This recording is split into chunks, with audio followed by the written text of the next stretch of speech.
涵，我刚出去喝咖啡来着，回来给你带了一杯。无事献殷勤，什么事儿说？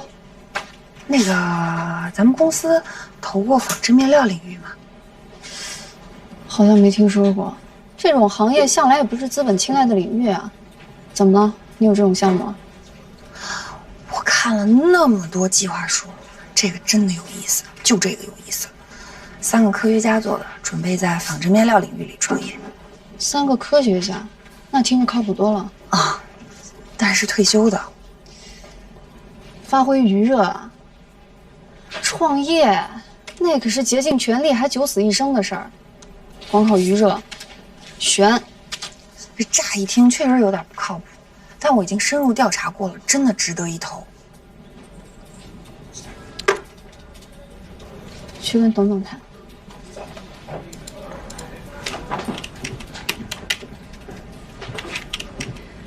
3G 公司这个项目听起来还可以，而且这种项目投资体量也不太大。这样，你先去他们公司实际考察一下，给我一份详细的报告，到时候再看要不要约他们见面聊聊。好的。怎么，还有事啊？董总，我想跟您说一下这3位创业者的情况。3位年纪都有点大。能有多大呀？难不成还能是60后啊？不是，是60多了。你逗我玩呢？你先生那边喊着口号只投80后、90后，你给我整仨大爷，3老头加起来200多岁了，还创什么业呀？我觉得年龄不是问题吧，只要有梦想，什么时候开始都不晚。你是梦想投资人吗？你确定你睡醒了吗？创业需要的是精力、体力、专注力。60多岁了，连想象力都快没了。以后汇报项目之前，先说清楚创业者的基本情况，简直就是在浪费我的时间。董总，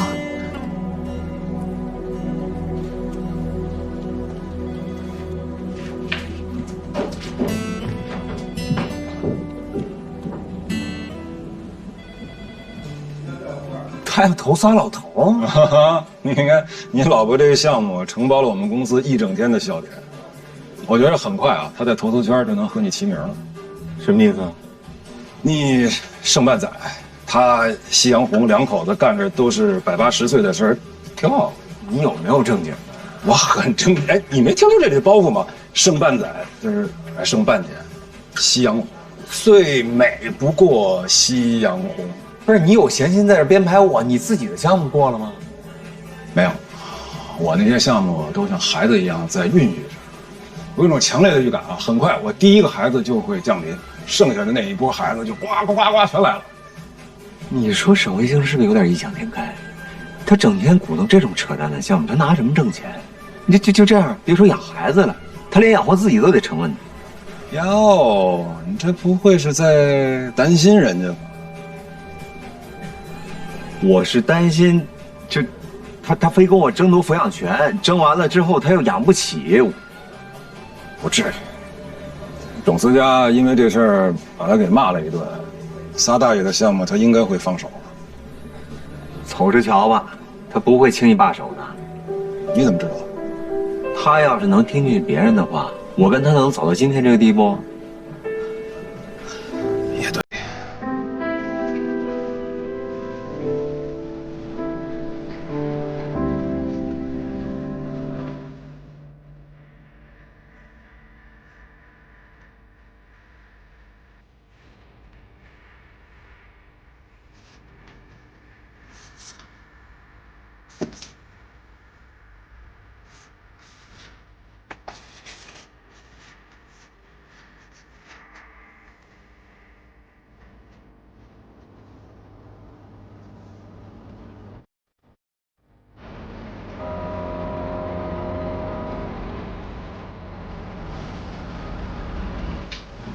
马路丽兰这个项目怎么样？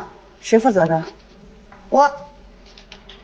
那你这个评估报告上写的是我其实就是想写恶俗2个字，但是我不得写够字数吗？我不关心他俗不俗，我只关心他能不能投。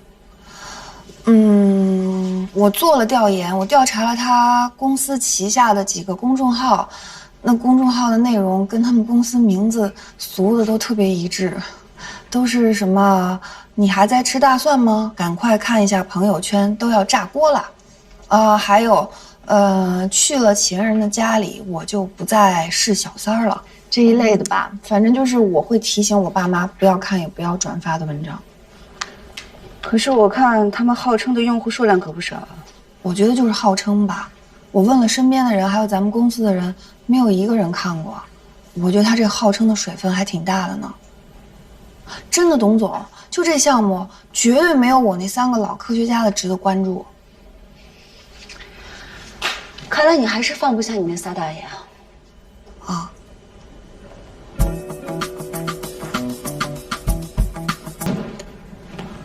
董总，洗手。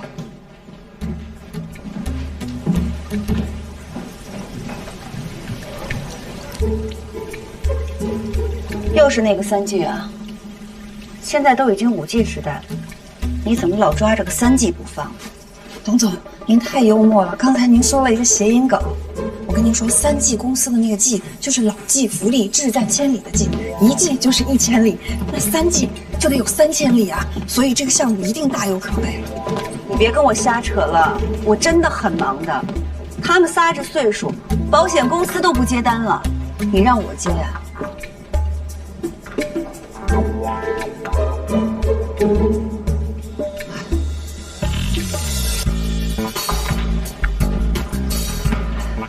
董总，我跟您说，我觉得咱们不应该搞年龄歧视。我真的已经调研过了，3G 公司自主研发的一种面料正在申请专利，一旦投入量产，有巨大的市场潜力。能有什么潜力？董总，我跟您说，我觉得咱们不应该搞年龄歧视。我真的已经调研过了，3G 公司自主研发的一种面料正在申请专利，一旦投入量产，有巨大的市场潜力。能有什么潜力啊？再有潜力不就是块布头吗？能比 VR 科技的潜力大吗？现在全景科技已经够我忙的了，我真的没有功夫在这种芝麻绿豆大的项目上浪费时间。哎，我有时间呀，我也不嫌项目小，一旦成了，这算咱们组的业绩。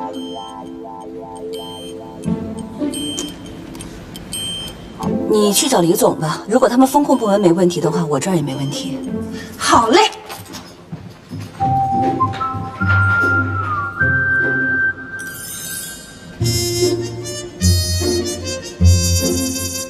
对，就是那3位大爷的项目。董总让你来找我，我们董总说了，你没问题，他就没问题。董思佳真是。我说实话啊，以专业角度来看，这就是3个夕阳红大爷在夕阳红产业创业的项目。以风投标准来看，这事太荒唐了，不可能。李总，投什么项目没有风险？你相信我，这个项目真的有发展。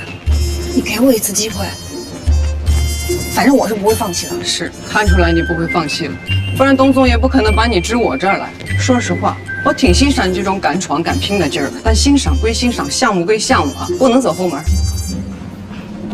我没有打算走后门，我都已经调研过了，3位大爷身体倍儿棒，有一个坚持早上5公里的，一个坚持冬泳的，还有一个坚持撸铁的。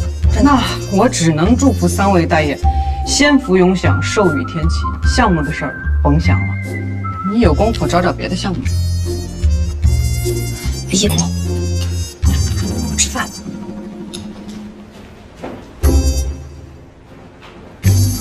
别吃饭去。李总，咱们是投项目还是投人啊？只要项目好，岁数大点怎么了？我跟你说，60岁以上的人创业，他稳重啊。我真的不是年龄歧视，这是尊重客观事实啊！我来云山长青这么多年，还从来没有投过创业年龄这么大的项目。凡事不都得有第一次吗？你不准备给全公司展示展示你独立女性的魄力呀？我不准备，这展示风险可太大了，我不同意。反正啊，你们部门那个评估标准我都看过了，根本没有哪一条写着60岁以上的创业公司咱们不能投的。这个东西怎么可能写进去？没写就说明有可行性啊！你这有点抬杠了吧？我不管，反正你找一个理由说服我，你把我说的心服口服，我就放弃。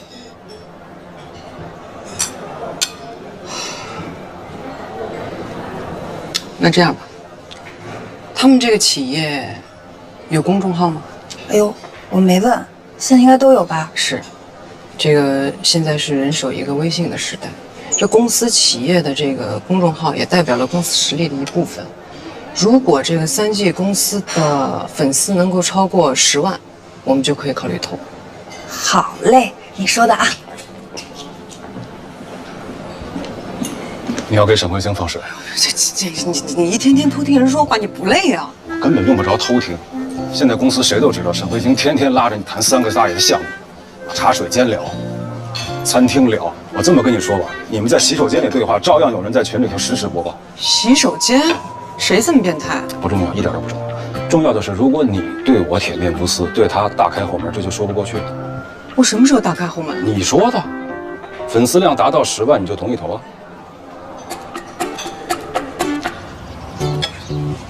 霍总，一个做纺织面料的公司，这粉丝数是怎么能够到10万呢？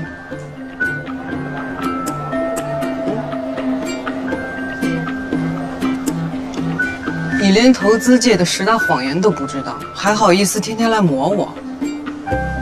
霍总，我给你一个小小的建议啊，就是好好的了解一下国内的这些行情，然后再行动。让你公司也不知道怎么了，净招一些什么都不懂的二五爷。话别说这么难听。什么叫一切啊？说沈慧星能打击面这么广干嘛？听出来了，听出来了就好。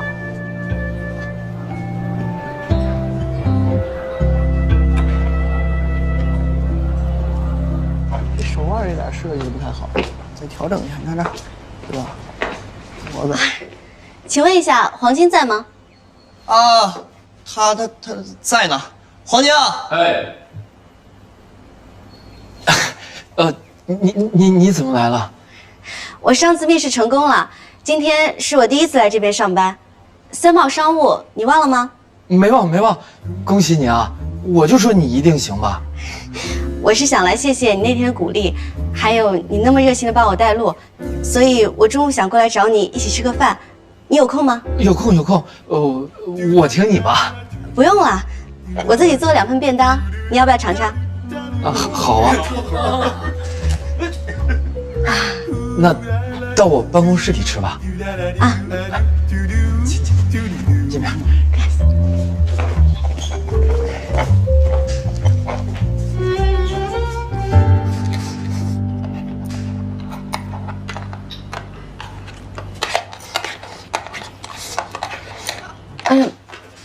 你吃得饱吗？我是不是做的太少了？不少，这你做的太好吃了。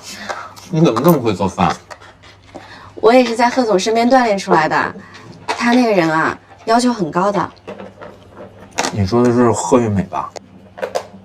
嗯，其实我真的是很认真的在做那份工作，但是没想到贺总居然是那样的人，他居然会做出那么可怕的事情。你呀，就是太单纯了。这个世界上的人很复杂的，知人知面不知心。反正啊，经过那件事以后，我也是挺受打击的。后来想出去旅游散散心，结果手机还丢了，搞得我连好多朋友手机号都没了。你手机丢了？嗯。那这么说，我给你发的信息你压根就没收着？没有啊，你给我发信息了，什么时候啊？就是咱们见过面不久之后，你没给我回，我还以为你不想理我呢。怎么会呢？那你到底给我发什么了？找我什么事啊？也没什么，就是想邀请你来我们公司玩。就这事儿啊？那不正巧了吗？我现在不就来了？对呀。你先吃，等你吃完了，我带你转转。我们公司自己研发了一款游戏，还挺好玩的 VR 游戏，你会玩吗？我可以教你。行，啊，不过也得等下次了，这午休时间也过了，我下午啊还得上班呢。哦，那下次是什么时候啊？明天？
累坏了吧？这段时间可不，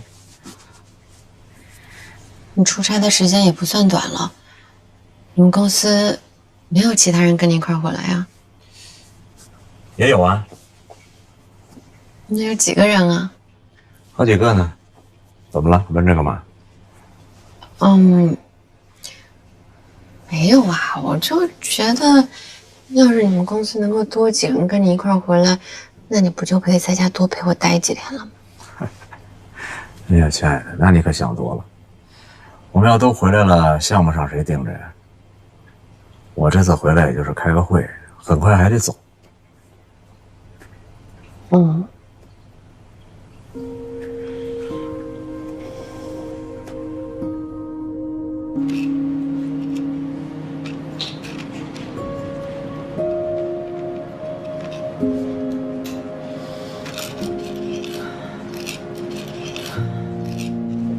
去吧。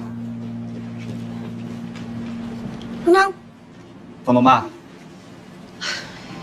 有些日子没见了啊，我之前不是说老师找我吗？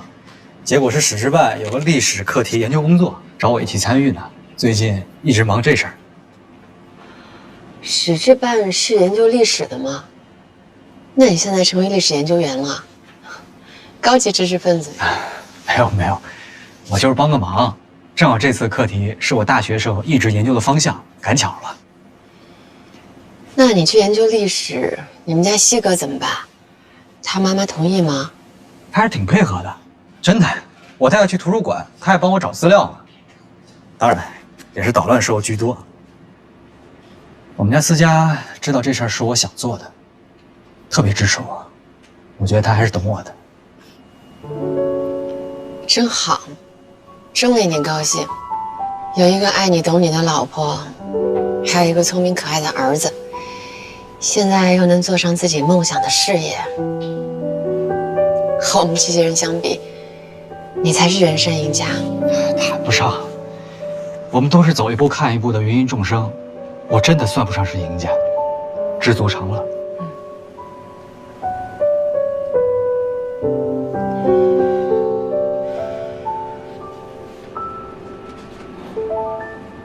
我跟女方律师沟通过了，这次是在进行起诉离婚之前最后一次见面了，所以你一定不要激动，尽量不要说话。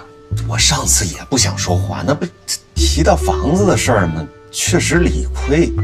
你放心，这次不管他说什么，我绝不理他。对，有什么话让我来说。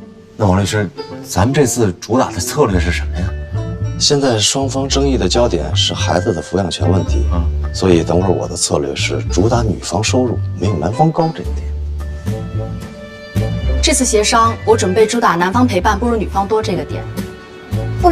不是多少的问题，他压根儿就不陪伴。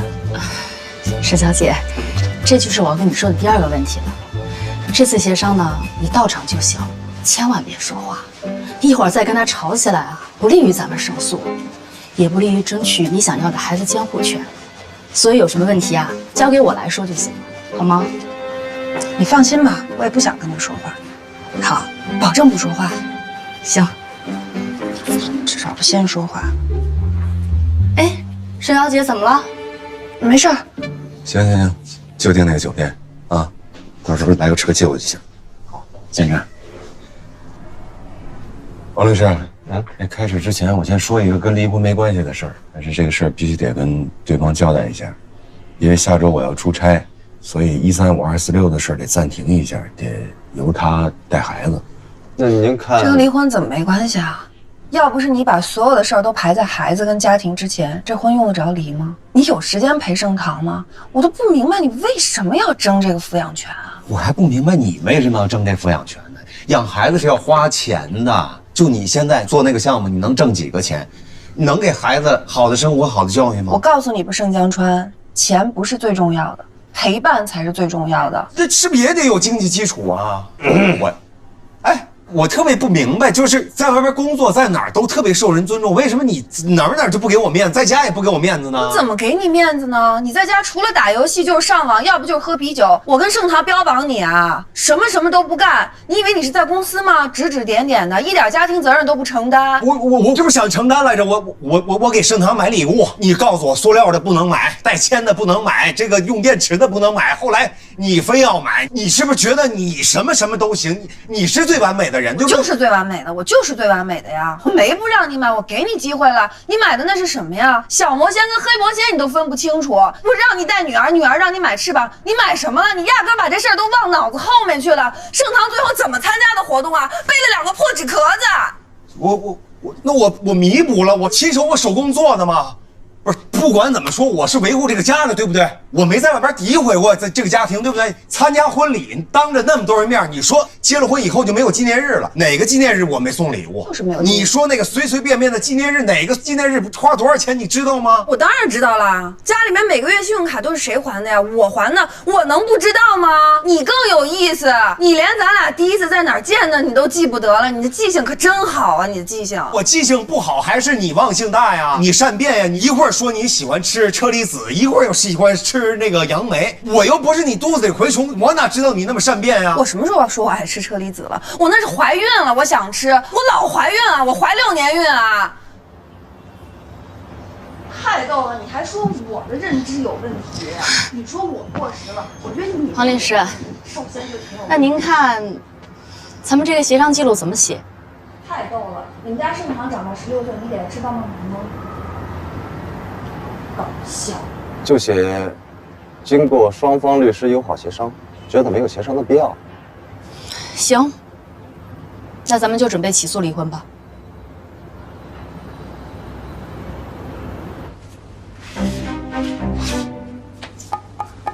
你说为什么要请律师啊？请律师就是为了不亲自吵架。你要非得亲自下场的话，那律师费不就白花了吗？哎呀，又让王律师见笑了。那不至于，律师跟代理人之间有保密协议。我就是觉得你现在是不是变了？上学的时候血气方刚的，就属你老奸巨猾，怎么现在这么暴躁？你才老奸巨猾呢！你不懂，婚姻能彻底改变一个人。那我是真不懂。到底是婚姻让你痛苦，还是离婚让你痛苦？要是这么痛苦的话，不离了好不好呢？我到今天也没弄明白了，你们俩没家暴没外遇，为什么离啊？你没经历过，你不明白。这婚姻中最痛苦的就是你努力想给对方的，却不是对方想要的。那你就先弄明白沈慧星想要什么。我就是不知道他想要什么。也许她想要一个像董思佳她老公那样的男人。那没戏。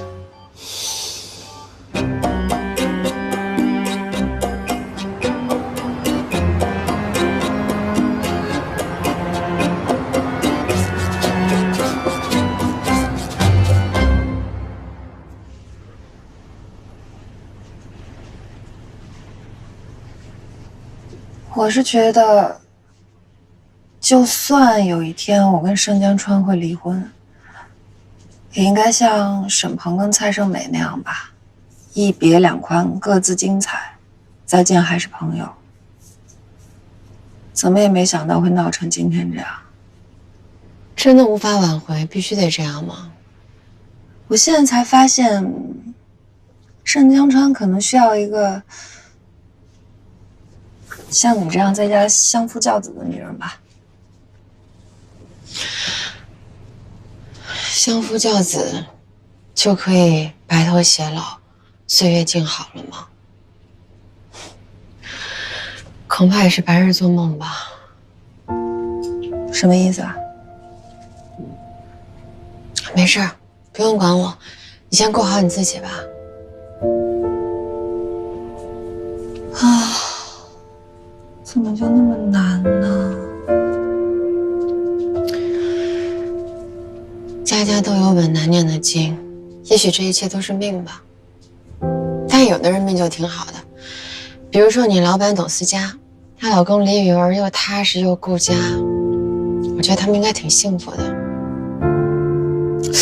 哎，你说怎么能让一个老年创业的企业公众号一下子有10万的粉丝？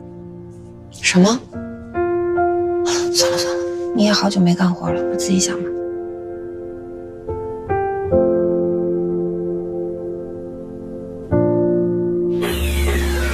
森哥，你怎么来了？不是听说你回澳门了吗？事情都处理完了就回来了。这一回来就这么急着要见我，不过还好，我不欠你们。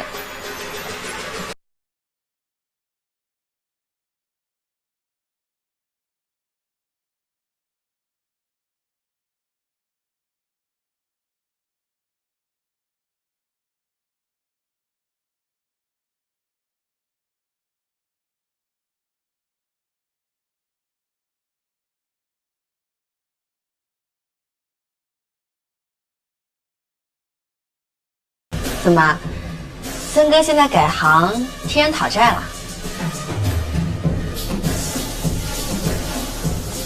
我回澳门就是处理这件事儿。这家赌场由于经营不善，飘在外面的债务太多，所以做不下去就卖给我们公司，还把他们的债权债务一并都转给我。所以你说我们这很久都没见面了，一见面就让你还钱，也确实有点不好意思。但我看了数目不大，要不就把这笔小钱先还我，也算是给森哥个面子。森哥，庄老板，我现在手里真的没有钱，要不你再宽限我一段时间？怎么可能没钱啊？